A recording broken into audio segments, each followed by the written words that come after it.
Hello, everyone. This is Tom Fox, and I cannot tell you how thrilled I am to have back with me CJ Goodwyn to end our series of Into the Darkness, which is about his movie, Sherlock Holmes, Mayor of the Night. CJ, welcome back. Yeah, thanks, Tom. I'm glad to be back and appreciate you doing the show for us. It's been a lot of fun. As our listeners know, I've had the opportunity to meet and visit with not only CJ, his cast and crew, but those involved in production and other parts of the film. It's been a great journey, but we're here to both celebrate you. We're here to celebrate the movie and find out what's been happening with CJ since the last time we talked. And that was the first episode of this podcast series where you talked to us about kind of where you were in post production. And I was wondering if we might start off, CJ, by asking, what have you done sort of post production over the last couple of months to have the film ready for its premiere? Yeah, trying to think back when we first had our first talk, might have been September or October, but I think during that time, the film had been completed video wise and clean audio. And then we were working on the music side of things and sound effects with my composer, Antonio Guidanti, who lives in Canada. And so from that, we didn't wrap the music side of things or the sound effects until January 1st. So the film comes out, this Friday. So we were obviously cutting it close, but I feel like that happens with a lot of films and, major studios as well, especially back in like the 80s and 90s. If you watch some of those shows, about making the movies, they're always pushing those crunch times. Definitely not something I wanted to do. We were planning on it being done December 1st, so we had at least, 6 to 8 weeks before the film, but things happen. But that's kind of what we were working on. Antonio made a beautiful score. And for me, it was really just making sure the sound effects were in the right spots that I wanted. And we had a lot of on and off conversations just to make sure that we were both in agreement of we enjoy how the music tells the story, helps the story, all that good stuff. So that was kind of finishing the film on that side. But while Antonio was working on getting the music and sound effects going, I was busy behind the scenes setting up theatrical release, which I got with City Based Cinemas first here in San Antonio. And then through them, after having a good, basically, once it went live, we had a lot of people buy their tickets. And so we sold out 2 screenings within 48 hours. And that was in November. And that doesn't really happen too much, even for indie films, being our film was 2.5 months away. So that kind of got us on the radar of some booking companies who then reached out to me to get the film into more theaters. I could have gone really over 100 theaters if I wanted to across the nation, but I decided not to just because I didn't have the proper funding for promoting or marketing the film. And after speaking with other directors that kind of went that route, they wish they wouldn't have because no one went to go see their movie because there's no way to market their film. And so I took that into account. So I really just kind of stayed San Antonio first, although I did do a Bryan and Lubbock theater as well, just to kind of see what would happen organically. So I've been working really hard, working with booking agencies, the theaters, getting the film DCP'd, which is digital cinema package. Your film has to go through that process to get into movie theaters. And so that was a challenge, trying to find the right company that's going to work with you, especially for myself, being really my first time getting into the actual movie theater chain. I wanted to make sure I did it right. And I found a company that would be able to answer a lot of my questions and kind of help me and guide me through this process. And I did. That company's name is Meta Media. They work really well with indie filmmakers. So I was happy for that. And then it's just been a lot of marketing and promoting, social media blasts, the trailer, posters, going to the movie theaters, talking to guests individually, going to film networking events, really just anything and everything outside the box that we can do here locally in San Antonio. That's not going to cost an arm and a leg, basically. So, Let me circle back to the DCP. Unfortunately, I'm of an age where when I think of a movie theater, I think of somebody up there putting a new reel on. but that's not how movies are transmitted or shown. Could you explain that part of the movie viewing or film viewing process? Yeah, sure. So what I said before, like the digital cinema package, DCP is what it's called. Every film has to go through that now. And a lot of those companies will now just send it through basically the cloud where they can download it to their computer system at those theaters, but then they can obviously project it through their projecting systems there. It's one of the reasons why there's power outages. Like it's over. Like you can't watch the movie anymore because it's basically on a computer. Now, not all the theaters still take that style. Some of them still need an external drive. So for me, I have some theaters that needed like the external drive that has the DCP on it, where they actually just plug it into their computer system that projects the film. And others would just send it digitally across the cloud and they upload it. It's one of the positives of going through a company kind of like that. 'Cause let's just say like the film does take off and now they want it in 1,000 theaters. They could literally just hit a button that sends it to all those theaters for me and it would be there, within a couple of hours compared to doing the mailing system, which could take 3 to 5 days or even longer if you run into big old snowstorms like we just got here in San Antonio. So, So, what you mentioned the trailer. Could you say a few words about what the trailer is or was and the importance of the trailer in your pre release marketing efforts, CJ? sure. So I think for the trailer, you want to have something that kind of hooks the audience. It really grabs their attention. I think, especially nowadays, people's attention spans are definitely not what they used to be. A lot of people just scroll and click through things pretty quickly. So you want something that's going to grab them as quick as you possibly can. I think our trailer does that. There's a quick, girl being scared, then you hear Dr. Watson scream, no, and then it's these loud noises, and it's like, wow, what was that? And so I think that's very important. And then that can kind of get your audience to continue to watch. Now, with my trailer, I want it to be very interesting, intriguing, something where the audience wants to know more. Like, I really liked what I saw, but I want to know more. I want to see more. I think there's a lot of Hollywood trailers that, in my opinion, show way too much. They'll show like almost the entire movie. And it's like, well, you just kind of ruin like the ending for me. Like, I already know what's going to happen. And so I try not to do that. I have other studios telling me that I need to do that, and I go against it. I'm like, I'm not gonna do that. Like, I'm not gonna like show the spoilers in my trailer. I think what we have is enough. It's a Sherlock Holmes film. We show the audience that it's a different take on the character. It's a darker tale of Sherlock, and there's some horror aspects to it. There's some drama to it, and that to me was enough. And I think anyone that enjoys Sherlock or that type of genre, that should be enough for them to want to check it out more, or at least do some research to see if it's a film they want to go check out. So that was my whole reasoning of making that trailer, really just to kind of hook the audience, give them a small taste of what's coming, and then the rest is up for them to come out and check it out. You shared much of the work you were doing to publicize the film on your social media channels.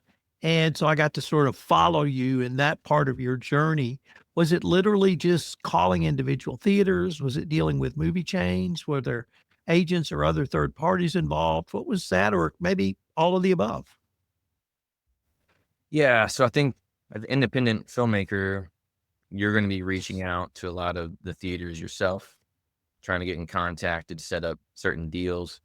You can do four walling. I suggest not doing that. That's basically where you're paying the theater a certain amount of money, basically renting out a screen, and then you're trying to fill that theater not only to make that rental cost back, but then also some funds on the back end, which can be really challenging for an indie filmmaker. So I don't suggest doing that. What I suggest doing is working with theaters that are willing to do a ticket split where there's no up cost rental fee at all.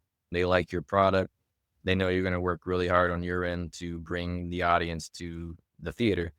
And you kind of make a deal that way, which normally is like a 50-50 split on the ticket revenue for some of these theatrical theaters, and a lot of times it's like the art houses. Like, you're not gonna be able to do that for mainstream theater chains like AMC, like, that's not gonna happen. So that's what I did on that end. On the other end, getting into, say, like Santico's Theater and the Premiere Theater, that was through a booking agency. So because I did so well getting city-based cinemas going with over 300 tickets sold in 48 hours, I got on their radar. So they reached out to me wanting to put the film into these other bigger movie chains where there's no way I'd be able to get that response by myself because they don't deal with that. Santico's, they go through a booking agency. They don't deal with one-on-ones. Let me change the focus just a little bit to the podcast series that this is the concluding episode. I've been universally impressed with the people that we've had on the podcast. They're obviously very passionate about what they do, what you're doing, and they got to tell their story. And you had some first time actors, or at least a first time actor, in addition to all the extras you had. You had some first time people in other roles as well. Looking back now, did you see yourself as sort of the mentor at the time? Because it sure seemed like to me you were doing a lot of teaching, if I can use that word. And if there's one theme from everyone I interviewed, it was CJ was always available, which surprised me a little bit, but it indicated to me that perhaps some directors are not available. So I was wondering if you talk about that process of how you brought along your first production assistant, your makeup artist, Taylor, for instance, in her first role. Obviously, very different roles in the film, but how did you work with them, teach them, encourage them, that sort of thing? Yeah, there's a lot in there. I think for me personally, it's just something it's just who I am. I really want to teach and coach and try to make the best product possible, but also help everyone that's involved and help grow and help their careers as much as I possibly can. I always tell everyone I don't have all the answers, but I'll definitely give it 100%. I think if you're the leader of whatever you do in life, you have to lead by example, not with words, but through actions. And I feel like I do that. It's something that I strive towards. It's something that I promise really everyone that comes onto my films, especially if it's a low budget movie like this one was. That's what makes this film so special that we are in the movie theaters because, it doesn't really happen, for indie films on a low scale like ours. But even from the beginning, I promised that we get into movie theaters, which we did. No one on the film got paid. It's just all passion and love and being volunteers. And, for them to be able to take that risk and to join a film like that that's going to take 3 years to make, I think it's my duty to make sure that they get everything they possibly can out of this. And so what I can bring is my experience and just trying to help teach and coach them along the ways. Again, it's my fourth featured film, so I've kind of done everything. I've worn a lot of hats, which you kind of have to in the indie world, and so I can at least take newbies, not professionals, but if they're new, I can help train them and teach them almost in every field on the film side. And if you're a new actor, like Taylor was to this movie, I can definitely help guide them in the right direction. Let them know the best practices to kind of take, to continue to grow and be a force in the film world. I can set them up with people like Les and Michelle that can help guide her as well and kind of prep her and get her ready for her scenes. We had a lot of talks, on and off the set, just trying to make people as comfortable as I possibly can. And, it's really nice for all the actors and the crew members to say all those things. I really appreciate the kind words. And yeah, man, there's just a lot, that goes into it. And for me, I don't want to let anyone down. They're putting their trust into me to make this film. And it kind of, the film kind of rests on my shoulders, right? I will take it as far as I possibly can. And if I stop, or if I say, I've said this before in other podcasts, like, well, that's good enough. Let's just move on. If I have that mentality, then the film definitely does not come out as good as it should be. And it's an interesting thing because, you have to know when to push, your crew and your actors, and you also have to know when not to, when to kinda let up and let them breathe a little bit. Now, in no way am I, a hard ass. I'm not, like, in their faces yelling like a drill sergeant or anything like that. But there are moments where I have to pull people aside and have serious conversations, or I have to remotivate them and let them know why this is such an important moment in the film to kinda just regain their focus. And then there's moments where you have to just have fun because we just went through a 12-hour session. It's freezing outside, it's raining, everybody's miserable, and so you have to find a way to keep their spirits up. I mean, all that stuff. I like to say if you're an indie filmmaker and you write and direct your movies and you're producing it like I do, you're almost like a therapist and a manager for all the cast and crew on your film because I talk with everyone. It can be a PA, an extra, the lead, all the department heads. My door is completely open because I do want them to feel as comfortable as possible. And I do want them to grow and get something out of this experience. A lot of times you may only work with these individuals one time. And, this might be the only moments you have with them on this film for a lot of reasons. They might move on to bigger and better, or this may not be another project that lines up with what they're doing at that moment in their career. So I try to be in the moment. I try to give them everything I possibly can so they can learn and grow and come out better than when they came in. And I hope I've done that. That's definitely something I strive towards. It's not just making a movie. It becomes so much bigger than that. The movie is sort of like the seed, and then it just builds and you create this environment and you bring all these different people in that have all different opinions, different beliefs. I mean, just they're all different. And so you have to be able to navigate through that, be there for everyone, learn all their strengths and weaknesses, and just try to find that balance where we can all come together and make the perfect storm and come out of it with a really beautiful film, which I believe we have. So, Let me turn to the premiere. And you've already told us the theater is premiering, but maybe tell us again any special events planned around the premiere, or for those who've never been to a film premiere, is it really a red carpet? Will you say some words? Will the cast and crew say any words? What's going to be the audience, not participation, but what's going to be the audience experience in addition to seeing your film? sure. Yeah, I think red carpet premieres or events, they're a lot of fun. It's the first time the film's going to be shown publicly. All the cast and crew, this will be their first time to see the movie. And so that's really exciting for them. They've been waiting a long time. So the energy in the building is going to be insane. It's a little bit different than just going to watching the film without a red carpet or all the cast and crew. There's just a really awesome energy involved. Everyone's excited. And, what comes with it, obviously there is a red carpet. You get the backdrops of the film and the theater you're at. You're taking photos with everyone on the red carpet. Media will be there. And so you're getting interviewed by local media people. Magazine and podcast people are there as well. So they're doing their due diligence. And then you get some influencers from the city. They could be a big name within the city that come out and watch the film to support the local arts. And then everyone gets to dress up, so it's a moment to wear your finest outfits if you like, kinda like the Oscars, I guess. And it's just a celebration, it's sort of the end of the road, right? You spent all this time making the film, now it's finally here, they're gonna get to watch it.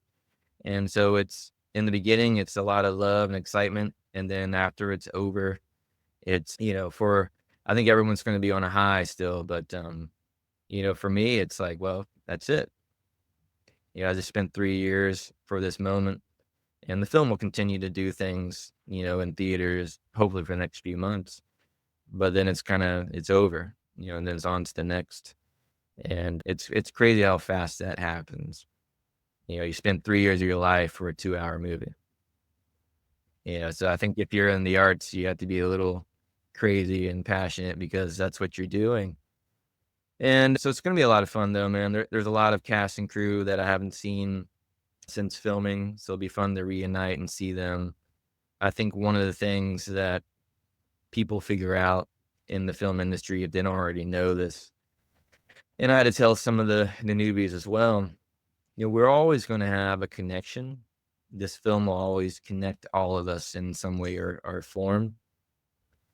But it's not like I'm going out and hanging out with all these people on a daily basis or a weekly basis. A lot of these people I saw on set and that was it.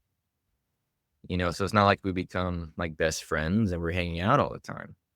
And so it can be hard for some people because you spent 6 months with all these people, you became a family and you had all these great moments, and it's like it's over and we're off back to our normal lives and we're on to our next projects. And a lot of times you may not ever hook back up with them again. And so it can be hard on that side of things. But the beauty about it now, I guess, with nowadays is you have social media. So if nothing else, you can continue to follow them. You can continue to reach out at least through that aspect. But I don't know, man. It's a beautiful moment. It's something I've been striving for a long time, to get the film into theaters. And I'm happy that it's this film that is my first time in theaters. Obviously, I made other movies, but I don't think they were ready for the movie theater experience, in my opinion. But I do believe that this movie is ready for the movie theaters, and I'm excited for people to see it. CJ, I've not asked you this, but I wanted to end this podcast with the following question. What would you say to the high school student, the college student, the 30-year-old who thinks he can make movies better than he sees with his mother on the screen? Mhm. What would you tell them to encourage them or not about moving into becoming an independent filmmaker or being part of that process to just fulfill a dream? Yeah, I would say anyone can do it. You really can. I'm living proof. I did not go to film school. I started when I was 30. That's what Tom was referencing back in the first podcast. My mom and I watching films, and I decided that I could make movies too. And I think anyone can do it. It's extremely hard. It's going to be very, very difficult. You're going to have ups and downs, wins and losses. And, motivation can only take you so far. You're going to have to be super disciplined within the process, stay the course, believe in yourself, believe in your vision, your work, make a film that you want to see. Don't make a film that you think people want to watch. That's not going to get you through. Just make your own brand. I think in the beginning, there's a lot of excitement. Every film I make, there are many people that do not make it from start to finish because they realize how really difficult it is. And it's not a luxury, like it's pretty brutal. I can give millions of examples and I'll just give one. Just a typical day would be the filmmaker. Let's say you have a call time at 8 a.m. Well, if you're the filmmaker and it's an hour away, you're getting up at least at 4:30 in the morning to get all your equipment, load everything up. It's 40 degrees outside. You drive to the destination. You're getting all the equipment set up, shot list, everything set, ready to go for when the cast and crew shows up. They show up.